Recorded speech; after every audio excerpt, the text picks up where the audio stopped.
এই যে দিনের বেলায় পুরো বাড়ির মতো অট্টালিকা, সেটাই সূর্যাস্তের পরে একটা ঝকমকে অট্টালিকায় পরিণত হয়। প্রত্যেক রাতেই এই অট্টালিকায় অদ্ভুত কিছু না কিছু ঘটনা ঘটে। যদি ভুল করেও কেউ এর ভেতর প্রবেশ করে, তাহলে তার সাথে কি কি ঘটনা ঘটে সেটা আপনারা নিজেরাই দেখে নিন। সত্যজিৎ একজন ভিডিও ব্লগার। ও যেখানেই যায় সেই জায়গার ভিডিও বানায়, আর বেশিরভাগ সময় সত্যজিৎ একাই ট্রাভেল করে। আর এভাবেই ঘুরতে ঘুরতে সত্যজিৎ এসে পৌঁছয় এই অট্টালিকার সামনে। সত্যজিৎ আগে থেকেই অনলাইন বুকিং করে রেখেছিল। এই ফার্ম হাউসটা তো দারুণ। আমার ব্লগের জন্য দারুণ ব্যাকগ্রাউন্ড পাবো। সত্যজিৎ নিজের ভিডিও বানানো শুরু করে দিল। হাই ফ্রেন্ডস, আজ আমি পৌঁছে গেছি একটা আনএক্সপ্লোরড ফার্ম হাউসে। Look at this place people, isn't it amazing? Satyajit video shoot করছিল, আর তখনই তার পেছনের অট্টালিকা বারবার ভগ্নস্তূপে পরিণত হচ্ছিল। কিন্তু সত্যজিৎ সেসব কিছুই খেয়াল করেনি। সে নিজের ভিডিও বানায় এবং অট্টালিকার ভেতরে প্রবেশ করে।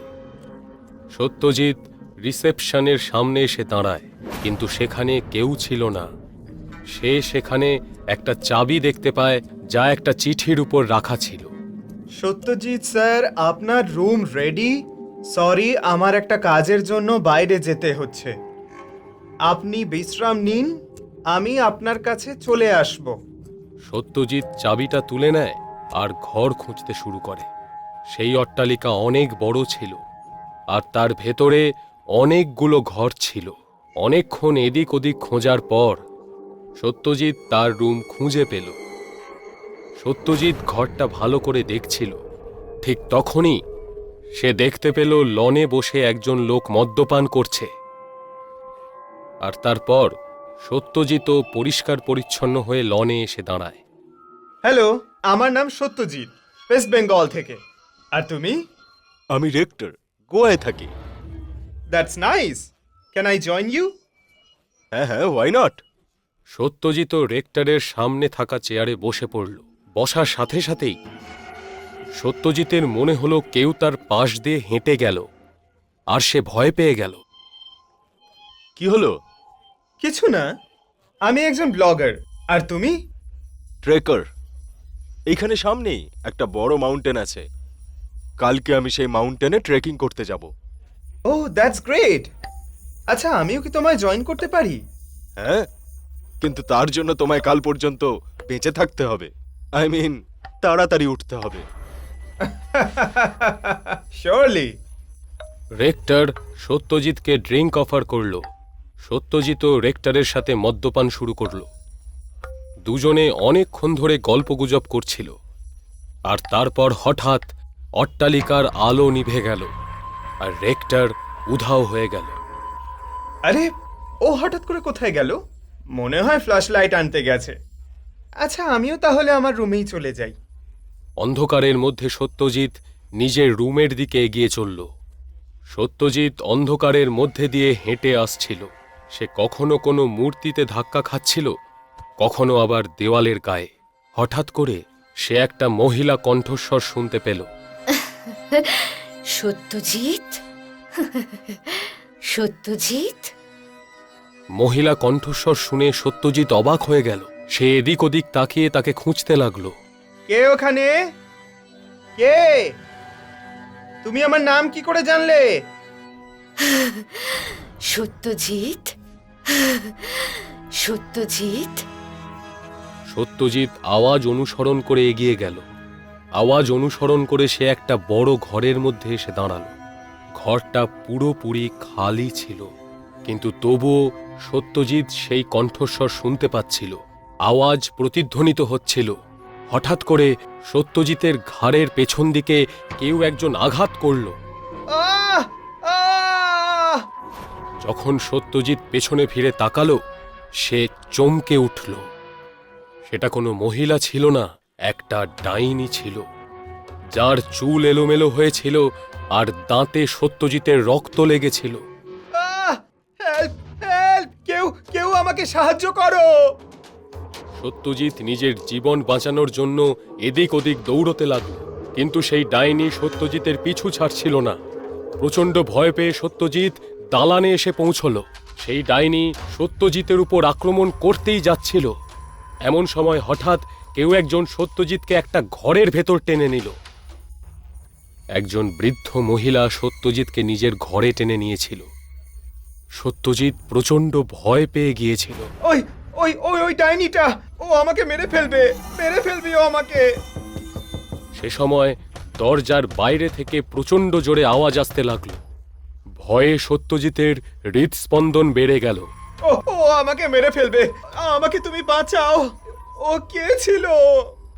ও এই বাড়ির আসল মালকিন বসুন্ধরা। কয়েক বছর আগে এই বাড়ির মালিক ছিল মুকুন্দ। তার একমাত্র মেয়ে হলো বসুন্ধরা।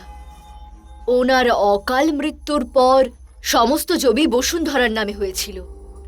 অনেক ছেলেরাই বসুন্ধরাকে বিয়ে করতে চেয়েছিল, কিন্তু বসুন্ধরা একজন সৎ মানুষকে খুঁজছিল। একদিন বাজারে বসুন্ধরা আনন্দকে দেখল। আনন্দ একজন গরিব দোকানদার ছিল।